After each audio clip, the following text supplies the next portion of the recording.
So, in 2023, the Republic of Turkey hit a pretty big milestone, its 100th birthday. But what's really interesting is that this anniversary isn't just about a beginning.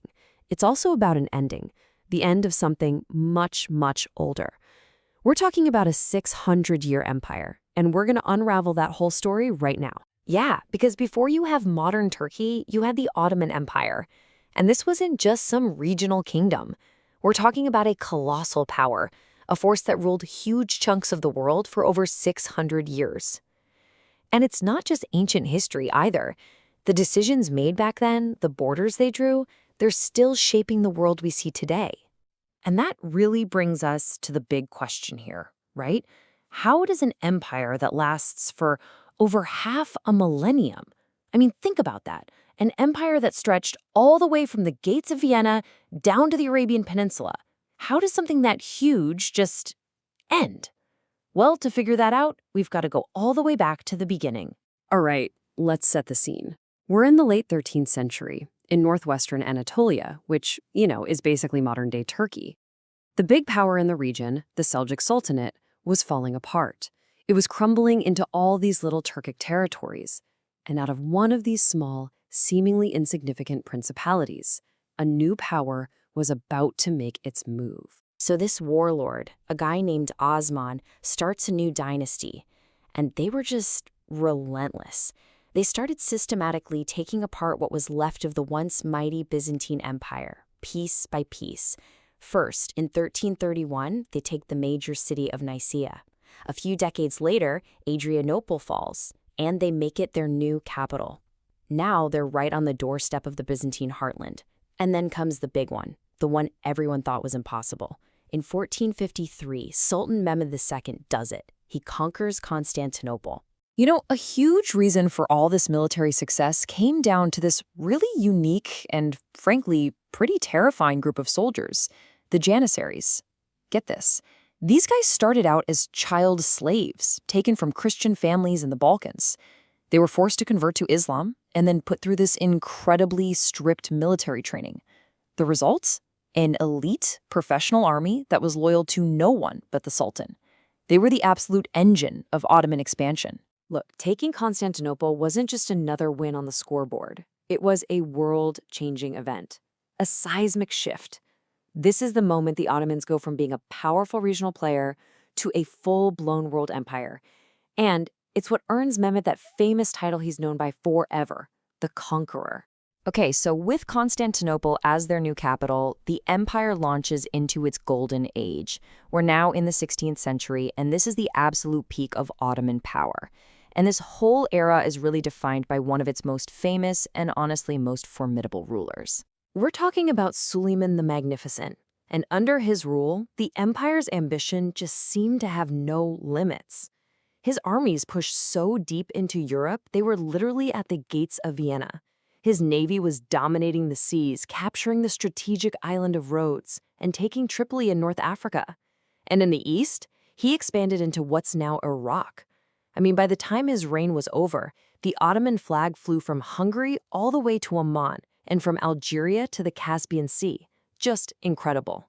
So let's be clear, this wasn't just a big empire. At this point, it was a genuine global superpower.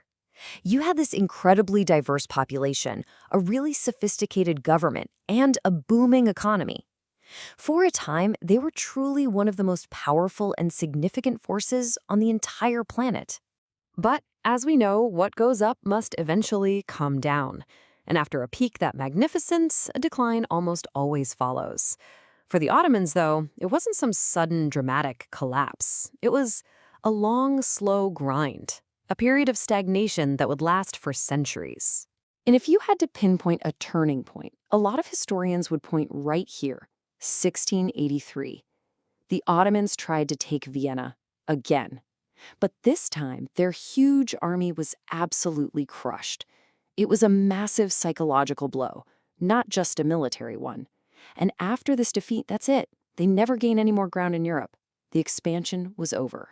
So what was going on inside the empire? Well, for one thing, the leadership changed. Dramatically. Those early, hungry sultans who actually led their armies into battle, They were replaced by generations of rulers who became more and more isolated, tucked away in their fancy palaces. The day-to-day job of actually running the empire, that fell to their advisors, while the sultans themselves got kind of lost in the luxuries of court life. And at the exact same time, their whole economic model started to fall apart. See, for centuries, the Ottomans got super rich by controlling the land-based trade routes. Think the Silk Road. But then, European powers found new sea routes around Africa and across the Atlantic. They basically bypassed the Ottomans completely. Global trade was literally sailing around them, and all that money they used to get from taxes, it just dried up. So you've got military defeats, complacent leaders, and a tanking economy. All this together meant their European rivals started looking at them very differently. The Ottoman Empire wasn't the big, scary threat anymore. Now it was seen as a weakness, an opportunity. That's when they got that infamous nickname, the Sick Man of Europe. And the results of that weakness, they were pretty brutal. The 19th century was just a story of loss after loss. You have nationalist movements leading to an independent Greece and a self-governing Serbia. France just comes in and takes Algeria. By the end of the century, Romania and Bulgaria are gone too. The empire was literally fracturing before the world's eyes. Okay, so this long, slow decline finally hits a breaking point in the early 1900s. It was like a perfect storm, a revolution from within, and then the absolute catastrophe of a world war. Together, they would deliver the final, fatal blow. Inside the empire, this new movement called the Young Turks was gaining power. Their goal was to modernize the state, to save it. But here's the problem. They weren't one unified group. They were this shaky coalition of liberals, academics, and old-school military conservatives.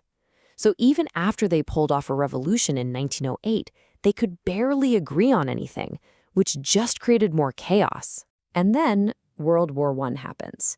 The Ottomans make the absolutely fateful choice to side with Germany and the Central Powers. And it was a real mixed bag for them on the battlefield. They pulled off this incredible, major victory against the Allies at Gallipoli, but at the same time, they suffered a devastating defeat in the Middle East, where the Arab revolt, backed by the British, tore away huge swaths of their territory. In the end, though, the war was a total disaster. And during the war, the government also carried out the genocide of its Armenian citizens. By 1918, the Ottoman military had completely collapsed. The war ends, the empire is defeated, and its very heartland, Anatolia, is now occupied by the winners: Britain, France, Italy, and Greece. So let's just picture this. The empire is completely shattered. Its own lands are being carved up and occupied by foreign soldiers. It looks like it's all over. But from these ashes, one last, final war is about to erupt, a war that would forge a brand new nation. This is where a former Ottoman general named Mustafa Kemal, who you might know better as Ataturk, steps onto the stage. He absolutely refuses to accept this defeat. He starts a nationalist rebellion against the occupation, and for 4 long, bloody years, his forces fight to push the Allied armies out of the Turkish heartland. And you know what? By 1922, they'd done it. A new government is set up in Ankara, and eventually the Treaty of Lausanne makes it official. Turkey is an independent nation. And just like that, it was done. In 1923, the Ottoman Sultanate, an institution that had stood for 6 centuries, was officially abolished. Gone. A new, secular republic was declared, and the capital was moved from the old imperial city of Constantinople, which we now call Istanbul, to Ankara. So the empire itself is gone, but its legacy, it's absolutely everywhere. The modern borders of the Middle East, the ethnic and religious conflicts that still pop up in the Balkans, the incredible mix of cultures across all the lands that used to rule, it all traces back. It really makes you think, doesn't it? What parts of this 600-year story are still shaping our world right now, today?